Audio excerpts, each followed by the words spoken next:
Salve, salve, meus queridos! Eu sou o Lucas Casella, secretário de Cultura e Turismo de Penápolis. E nós estamos em mais um episódio do Canal Cultural, o seu programa de entretenimento, entrevistas, arte e cultura realizado pela Secretaria de Comunicação e a Secretaria de Cultura.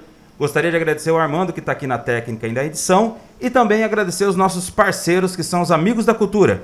Fractal Publicidade, Bonolate, Ecla Imports, Hotel Casas Novas, Instar Internet, Under Filmes Independentes, Pátio Aviamentos e Teletusa. Muito obrigado por ajudar a cultura nesse momento tão difícil. E agora eu agradeço a presença da minha querida Alessandra Nadai. Tudo bem? Você está bem? Por favor, diga que sim. Eu estou bem, obrigada. E o senhor? Lê. A Lê, para quem não sabe, ela está no Museu Histórico, é responsável hoje, encarregada do museu, nosso Museu Histórico. E ela, né, a gente trabalha dioturnamente juntos lá. E aí a gente sabe das dificuldades, dos perrengues, das coisas boas e ruins dos nossos museus, né? A gente tem a alcunha aí e a perseverança de ser a cidade dos museus, né? Aqui do interior, da região. E, Lê, me fala, como que você chegou no Museu Histórico? Como que foi essa história? Foi assim, eu sou funcionária da prefeitura, né, há muitos anos, e formada em História. No momento que o Museu Histórico passou pelo processo de municipalização, porque antes ele era do Estado, eu fui convidada pelo então prefeito Firmino a assumir, e o secretário Maurílio Galope, a retornar para a prefeitura e assumir o Museu Histórico de Penápolis, que havia acabado de ser municipalizado. E aí você chegou lá e o que você encontrou? O que você encontrou lá? Onde estava? Em que prédio estava? Conta essa história para nós. Isso foi no ano de 2002, né? Faz um tempinho já. O museu ele tinha saído do prédio da antiga prefeitura. Ele era junto com o Museu do Folclore. Eles dividiam o mesmo prédio. E havia uma falta de identificação, né? Tanto da temática dos espaços, que eram completamente diferentes, como do acervo, que se misturavam, né? Assim, esse problema gerava conflito com os visitantes, né? Então, o Museu Histórico ele tinha acabado de ser colocado no prédio que hoje está o Museu do Folclore, que era da Praça 9 de Julho 170. E o Museu do Folclore ficou no prédio da antiga prefeitura. Quando eu cheguei lá, o museu estava completamente desmontado, não é assim? Aí refizemos a expografia do museu num espaço que não era adequado para o tamanho do acervo dele e que tinha vários problemas estruturais. Mesmo assim, refizemos a exposição, começamos a atender os visitantes, muito procurado pelas escolas, foi um trabalho muito intenso por anos, até que, se eu não me engano, em 2005, teve uma grande chuva, né? Caiu árvores na praça, logo em janeiro, e aí caiu de vez o teto do museu. Tivemos que colocar novamente esse museu, né, guardar todo o seu acervo, né, voltar para a reserva técnica, aguardando um novo prédio. E isso passou bastante tempo, né? O museu foi para uma casa alugada, embora não fosse o espaço adequado, pelo menos o seu acervo estava completamente protegido. E ficamos assim, indo e vindo, né, assim, em diferentes espaços, até que no ano de 2016, de fato, ele foi mandado para o prédio da antiga prefeitura, né, da Praça 9 de Julho 150, um prédio que foi construído em 1930 para ser a sede do, né, assim, do poder executivo, né, e legislativo da cidade, né? O Paço Municipal. E ele está lá, desde então. Não é? Um prédio histórico, com o seu acervo histórico, e de forma museologicamente adequado. E hoje, se uma pessoa que vai visitar, né, além das visitas para as escolas, né, para as crianças que estão na rede municipal, existem as visitas, né, hoje não por conta da pandemia, a gente está com esses impedimentos. Mas assim, o que a pessoa que vai visitar o Museu Histórico encontra lá? O museu ele tem a proposta, né, o objetivo de salvaguardar o patrimônio histórico da cidade. Então, quando a gente fala de patrimônio, a gente fala tanto da parte material e imaterial. Então, no museu, a pessoa encontra objetos, fotografias, documentos, áudio, né, assim, entrevistas referentes à história da cidade de Penápolis e antes da cidade ter surgido.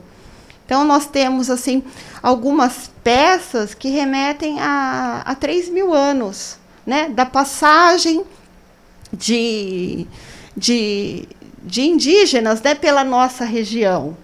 Pontas de lança, né, feitas na pedra, mão de pilão.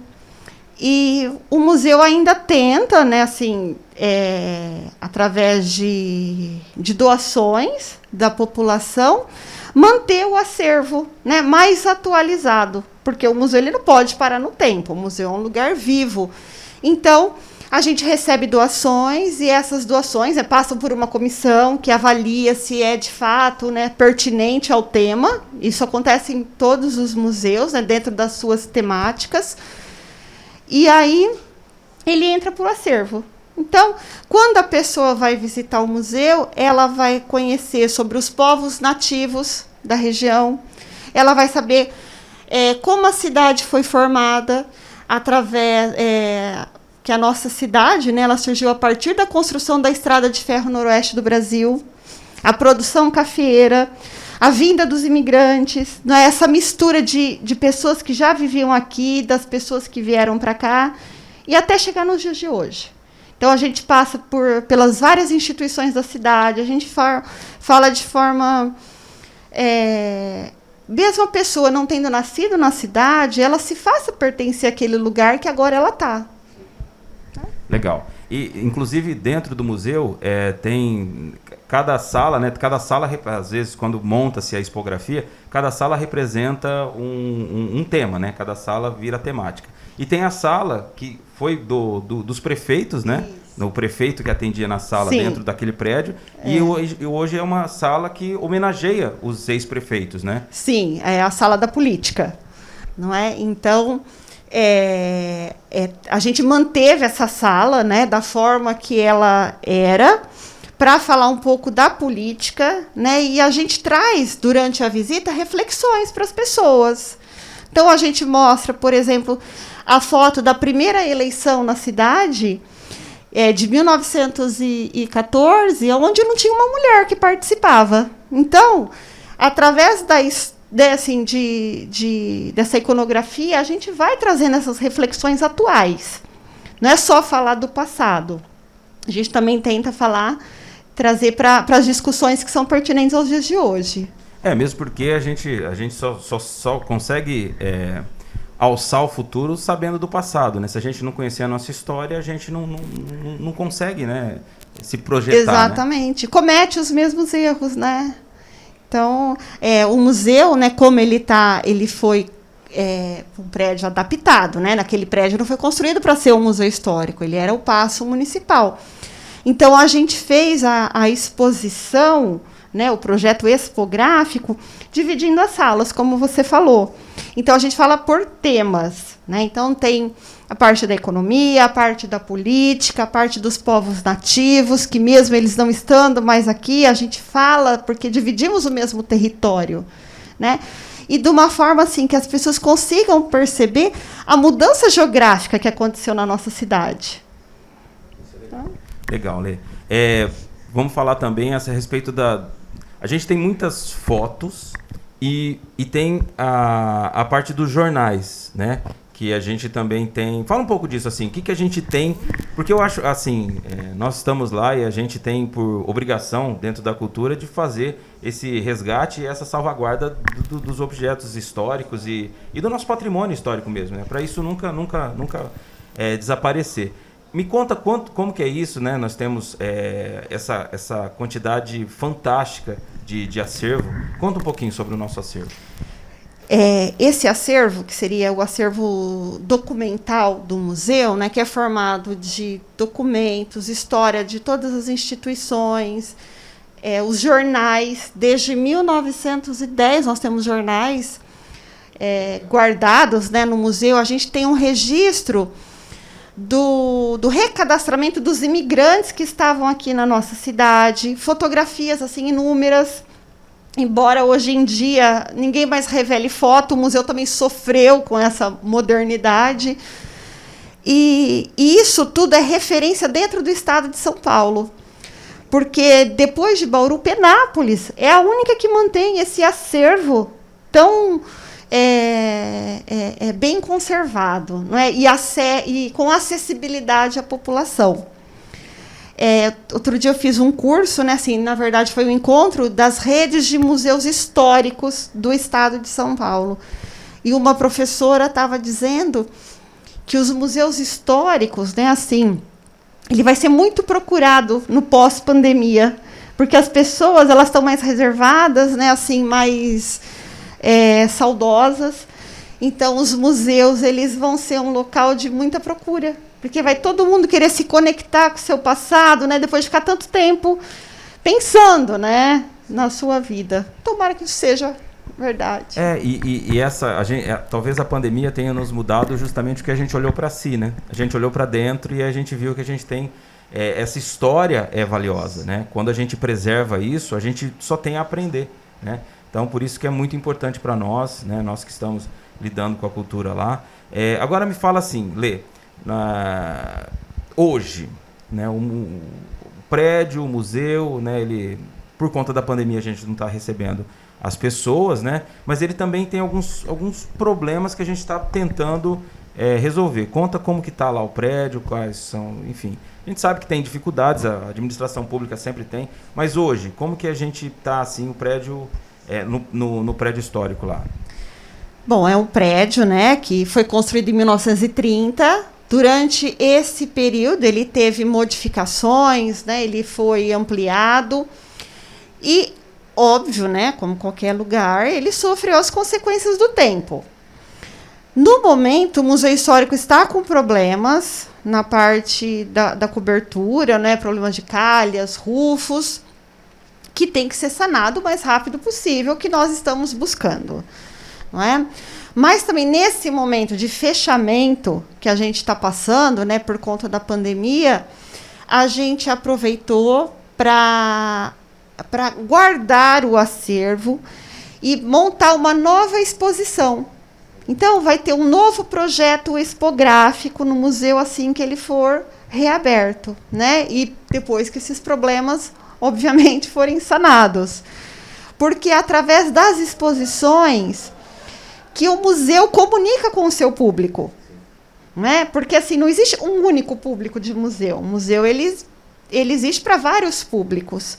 Então, a gente busca, através das exposições, tanto a exposição de longa duração, que é essa que nós vamos modificar, quanto as exposições temáticas, ele abranger o maior número de pessoas, para que as pessoas vão até lá, consigam olhar, né? Buscar uma nova forma de olhar para a sua cidade, para si mesmo, enfim. E eu acho que esse período agora é importante para a gente poder mexer nesse acervo, né?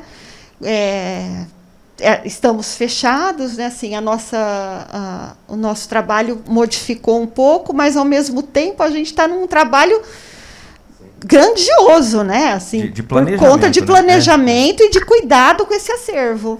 O que a gente tem feito lá, né, Lê? E assim, as pessoas não imaginam o quão passo de formiga é a coisa pública, assim, não por falta de empenho, mas é por falta de toda a estrutura que existe, né? Então, às vezes, precisa fazer, por exemplo, contratar o calheiro, o rufeiro, né, precisa de ter as demandas, as pessoas precisam ir lá fazer o orçamento, precisa contratar, tem empenho e tal. Então, é uma coisa que não é assim, igual a gente fala em casa, vou fazer contrato e tal. A parte burocrática, exato, né? Existe um passo a passo que ele demora um pouco, mas a gente está imbuído de resolver, né? Assim, entre aspas, aproveitando que a gente está nesse planejamento, refazer as estruturas dos nossos prédios, né? Os nossos equipamentos culturais, eles têm essa deficiência, né? Tanto o Centro Cultural todo, né? O Braulio Samarco, que tem os museus, o histórico, o Museu do Folclore, né? A biblioteca, tem toda a parte do próprio das salas que ficam os acervos, né? Que ficam guardados. A gente precisa fazer isso a Sala do Céu das Artes do Anfiteatro também está com problema, o nosso teatro, quer dizer, a gente tem inúmeros problemas, mas a gente tem que estar aqui para solucioná-los, né? Exatamente. Então a gente está tentando fazer isso. A Alessandro, a gente também já entrevistou o Gilson Moreno, que é do Folclore. A gente sabe, assim, o trabalho deles é excepcional, é um trabalho assim que tem que ser comemorado. Penápolis tem que valorizar isso. Não só os artistas, eu estou trazendo muito artista aqui, Lê, e vocês não deixam de ser artistas, porque tá ali, na lida, né, com as dificuldades que se tem dentro da coisa pública, com as dificuldades que hoje a cultura passa, não só pela pandemia, mas também por a nível nacional, né? Ela está sendo apagada, ela está sendo diminuída, e a gente é resistência, né? A gente está tentando A cultura incomoda, né, Lucas? E eu acho que a gente tem que criar formas agora. Enquanto a gente não tem as pessoas perto da gente, a gente cria formas de levar a cultura até esse público, não é? O que para a gente muito tempo, assim, equipamentos, audiovisual, né, que própria uma internet adequada, né? Nós não tínhamos isso e ainda não temos muita coisa. Né, mas acho que são formas que a gente tem que buscar, né, em momentos como esse, a gente está mais perto do público. E levar esse conhecimento para as pessoas, né? Que hoje acho que é a única forma, né? Assim, de entretenimento, de divertimento, de forma saudável, né? Óbvio. Então, eu acredito que a gente tem que buscar essas novas formas, sim. Né? O museu tem que entrar, colocar o seu acervo digitalmente acessível, não é essa documentação, a gente tem que buscar isso daí, que antes era uma coisa que a gente não levava tão a sério, que agora bateu na nossa porta, né? A gente vai ter que, além desses problemas físicos, né, de prédio que nós temos, acho que esse daí também é um que a gente vai ter que solucionar. Não, com certeza. E a gente a reinvenção, ela tem que acontecer, né? Por conta de tudo, né? Esse breque que a gente sofreu, né? Essa parada brusca faz com que a gente entenda que, pô, a gente tem que repensar algumas coisas, né? A gente está digitalizando todo o acervo fotográfico. Está fazendo esse trabalho. A gente está fazendo agora ainda pouco, né? Mas a gente vai aumentar isso, que é colocar na nossa fanpage o que está sendo feito, algumas informações. Então a gente está testando a forma de como a gente vai chegar no público, né? Isso. Às vezes a gente fala de museu, a gente acha que é você entrar no museu, você visitar a exposição e acabou. Né? O museu ele tem um trabalho enorme antes de chegar nesse produto final, né? Assim, que é a visita da pessoa. Então, nós temos reserva técnica, onde fica o acervo que não está exposto. Ela precisa de cuidados assim muito peculiares, né? Assim, nós temos toda a parte da documentação. Imagina você manter uma sala com uma enormidade de jornais, não é? Desde 1910 ali, preservados, né? Sem luz, sem a temperatura ser modificada o tempo todo, sem insetos, né, irem até esse acervo. Aí nós temos toda a parte das fotografias, né, que agora estão sendo digitalizadas, armazenadas. Aí tem assim o audiovisual, não é assim, fitas cassete, fitas VHS. Como que a gente mantém esse acervo? Nós não temos nem equipamento para passar isso. Então é um trabalho muito que demanda muito tempo e muita atenção, esse que acontece por trás, né, da exposição. E que nesse momento a gente está conseguindo fazer. Não é? Porque assim, a equipe, você sabe, né, a equipe é pequena demais, e nesse momento a gente está conseguindo fazer algumas coisas que a gente não estava, né, fazendo adequadamente antes. Então, essa pandemia acho que veio também, né, para esse momento, mas que agora a gente percebe que a gente também está longe do público. Então, acho que é isso que a gente tem que tentar fazer tudo. Né? A gente quer fazer tudo, né? Você fala assim, você não deixa de ser uma artista, não. Acho que a gente fica, né, equilibrando as coisas, né, para tentar fazer o máximo. Fazer aquela coisa, o equilíbrio de pratos que a gente tem que fazer quando a gente está envolvido nesse tipo de trabalho, né? Mas, enfim, é um trabalho muito legal. Eu tenho um orgulho imenso de ter os nossos museus, sabe, do folclore, o histórico de São Francisco, né, que são referências para nós, né? Sempre foram referências. Já fiz curtas lá na sala do Museu Histórico, apesar de eu ter um pouco de medo.